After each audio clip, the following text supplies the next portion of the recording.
কার্যক্রম নিষিদ্ধ আওয়ামী লীগের রাজনীতির সাথে যেন ওতপ্রোতভাবে জড়িয়ে আছে আগস্ট মাস। এই দলটির ইতিহাসে যত বড় বড় ঘটনা রয়েছে সবই যেন ঘটে গেছে এই মাসে। শোক, সহিংসতা, রাজনৈতিক পতন সব জড়িয়ে আছে তাদের এই মাসের স্মৃতিতে। এর মধ্যে ১৯৭৫ সালের ১৫ আগস্ট সপরিবারে হত্যা করা হয় শেখ মুজিবুর রহমানকে, যিনি ছিলেন আওয়ামী লীগের প্রতিষ্ঠাকালীন নেতা। শেখ মুজিবুর রহমানকে হত্যার ঘটনা দলটির রাজনৈতিক ইতিহাসে এতটাই গভীর প্রভাব ফেলে যে আগস্টকে তারা শোকের মাস হিসেবে পালন করে এসেছে। এর প্রায় ৩ দশক পর ২০১৪ সালের ২১ আগস্ট ঢাকায় আওয়ামী লীগের সমাবেশে গ্রেনেড হামলা হয় এবং অল্পের জন্য প্রাণে বেঁচে যান দলটির তৎকালীন সভাপতি শেখ হাসিনা।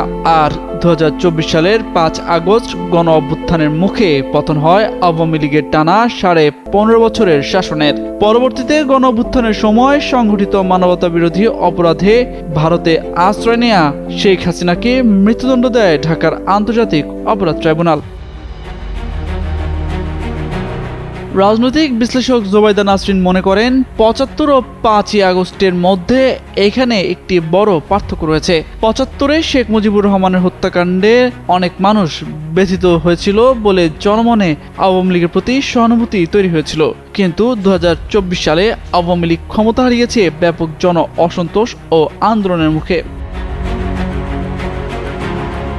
তাহলে আওয়ামী লীগের ইতিহাসের বড় এই ৩টি ঘটনা আগস্টে ঘটার পেছনে কি কোনো যোগসূত্র রয়েছে, নাকি এটি শুধুই ঘটনাচক্র?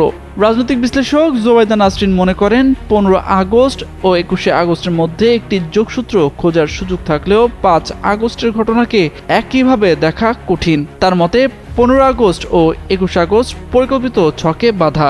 আগস্টকে কেন্দ্র করে ২১ আগস্ট হয়েছে বলে মনে করেন তিনি।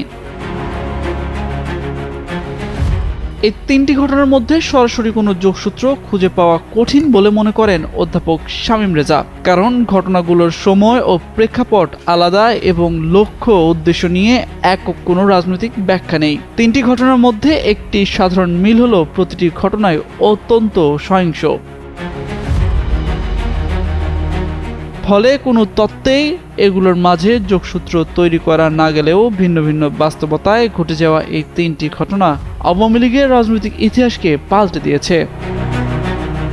এমন তথ্য দিয়ে শুক্রবার একটি প্রতিবেদন প্রকাশ করে ব্রিটিশ ভিত্তিক সংবাদ মাধ্যম বিবিসি বাংলা। তামজিদ মির্জা, যুগান্তর নিউজ।